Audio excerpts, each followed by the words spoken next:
আমাদের বাড়িতে এই গাছটা এই টাইমে যে ফুলগুলো ফোটে এত সুন্দর গন্ধ হয়। আর এই গাছটার নাম হচ্ছে মাধবীলতা।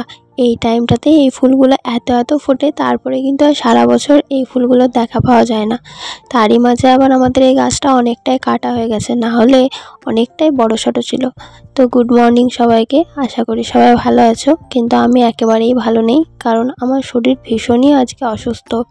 কাল বিকালবেলায় হঠাৎই আমার প্রেশারটা লো হয়ে যায়, সেজন্য একটু বুকের মধ্যে ব্যথা আনচান এরকম হচ্ছিল। তাই আমরা ডাক্তার দেখাতে গিয়েছিলাম, তোমার দাদা আমায় নিয়ে গিয়েছিলো। আর দেখো এত ওষুধ দিয়ে দিয়েছে। বলে না, যে দেখবে যে ধরনের জিনিস পছন্দ করে না তার কপালেই সেগুলো জুটে যায়। মানে আমি ঠিক ওই ওষুধ খেতে পছন্দ করি না, সেজন্য আমার কপালে এত ওষুধ জুটে গেল। আমি ঠিক ওই মানুষদের মতো নই যে হুট করতে ওষুধ খেয়ে নেব বা ওষুধ খেতে পছন্দ করি। বিয়ের আগে যখন মাথা ব্যথা হতো তখন না আমি ঘুমিয়ে দিতাম বা ঢাকাঢুকি নিয়ে শুয়ে পড়তাম, কিন্তু ওষুধ খেতাম না। যেহেতু বিয়ে হয়ে গেছে, সংসারের সমস্ত কাজ আমায় একা হাতেই সামলাতে হয়, তাই এখন টুকটাক বেশ ভালোই ওষুধ খাওয়া হয়। কিন্তু কাল যে বাড়াবাড়িটা হয়েছিল তার জন্য যে এত ওষুধ দেবে তা আমি বুঝতেই পারিনি। এখানে বেটুর জন্য এই তাল মিছরিটা বাবা এনে রেখে দিয়েছে। এখন যা গরম পড়েছে তাতে বেটুকে একটু করে তাল মিছরির জল দেওয়া শুরু করব, শরীরটা ঠান্ডা রাখার জন্য। বাচ্চাদের নিয়ে খুবই অসুবিধা হয় এই গরমে।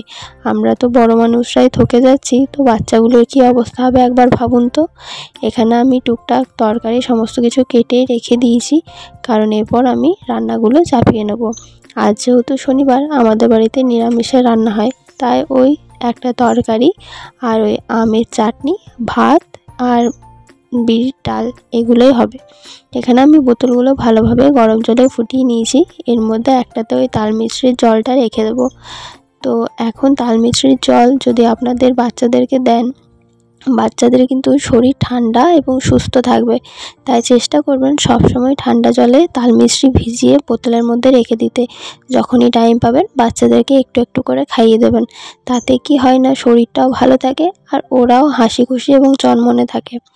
বোতলগুলো আমি সকালেই ফুটিয়ে রেখে দিয়েছিলাম, তবে জলটা অনেক দেরিতেই ভরলাম।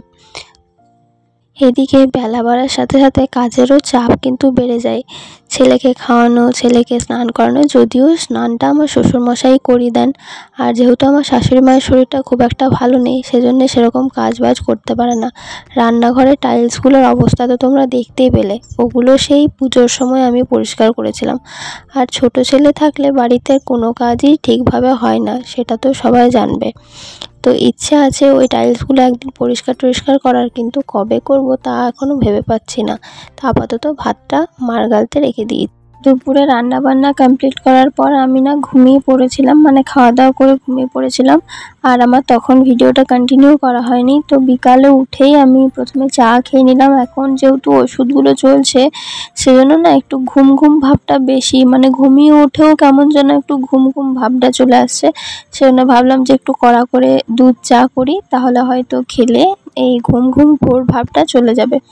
জানি না কেমন যেন হচ্ছে শরীরটা, আরও একবার ভালোভাবে ডাক্তার দেখাতে হবে। তোমাদের দাদা, আমাদের বাড়ির সবাই বলছিল যে ভালো করে ডাক্তার দেখিয়ে নিতে হবে। এত কম বয়স থেকে এরকম বুকে ব্যথা ট্যাথা এগুলো নাকি ভালো নয়। তো সেজন্য দেখা যাক কবে আবার ডাক্তারের ডেট পড়ে। তো যেহেতু আগে ভাগে নাম টাম সব কিছু লেখাতে হবে, সেজন্য একটু টাইম লাগবে।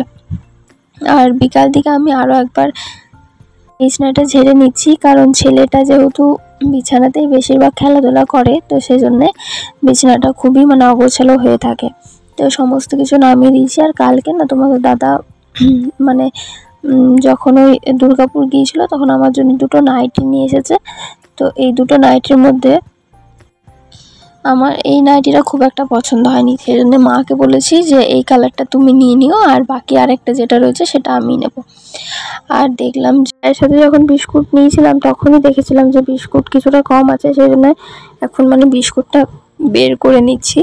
তো আটাটাও মাখতে শুরু করে দেবো। রাতের খাবারটা একবারে করে নেব, রুটি আর একটু চপের তরকারি করব। তোমাদের দাদা বলেছে যে অনেকগুলো চপ নিয়ে আসবো। তো চপের তরকারি খুব সুন্দর হয়, তোমরা কে জানো আমি জানি না, তবে আমি আমার বাপের বাড়িতে থাকাকালীন আমার মা কিন্তু প্রায় দিনই এই চপের তরকারি করতো। ওই আলু দিয়ে ভালোভাবে কষিয়ে রান্না করে নিত, দেন ওই চপগুলো পরে দিত। চপগুলো না পরে না অনেকটা মানে ওই ঝোলের সাথে মিশে ফুলে যেত বেশ অনেকটা করে। আর এখানে বাবাকে একটু চা দিয়ে দেবো, কারণ বাবা ঘুমোচ্ছিলেন, সেই জন্য বাবাকে এখন আমি চাটা দিতে যাচ্ছি। আর চাটা দিয়ে আসার পরই আমি মানে আমার রান্নাটা শুরু করে দেবো। আটাটা তো দেখলে যে গামলায় নিয়ে রেখে দিয়েছি, এবার আটাটা মেখে নিয়ে তারপর তরকারিটা চাপিয়ে দেবো। আসলে কি হয় কি না, ঘরের কাজ করতে করতে সময়টা কিভাবে কেটে যায় বোঝা যায় না, কিন্তু এত গরমে না মানে সময়টা কাটতেই চাইছে না। যেন কাজও মনে হচ্ছে যেন অনেকগুলো বেশি বেরিয়ে যাচ্ছে, আবার মনে হচ্ছে যেন মানে টাইমটাও কাটছে না। তো সন্ধ্যের দিকে বাবাকে চাটা দেওয়ার পর একটু বাইরের দিকে বেরিয়েছিলাম, কেন কি বিকালবেলায় একবার আমরা হাঁটতে বেরোই সব এখানের পাড়ার যে কাকিমারা আছে সবাই মিলে, কিন্তু বিকালের সময় না ভিডিও করা হয়নি। আর দেখো একবার সন্ধ্যেবেলায় বেটুকে নিয়ে বেরিয়েছি, বেটুর যে বাবা যে জুতোগুলো এনে দিয়েছিল দেখিয়েছিলাম লাইট জ্বালানো জুতো, তো সেগুলো পরেই বেটু এখন হাঁটছে। আর ওকে নিয়ে আমিও একটু বেরিয়েছি সামনেই মানে রাস্তার ধারে।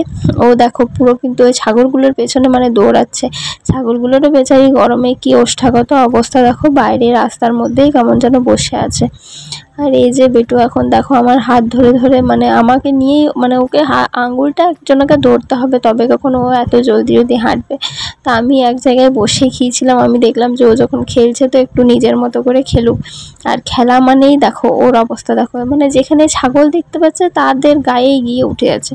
আর এই হচ্ছে আমার চপের তরকারি। আর আজকের ভিডিওটা তাহলে এই পর্যন্তই থাক।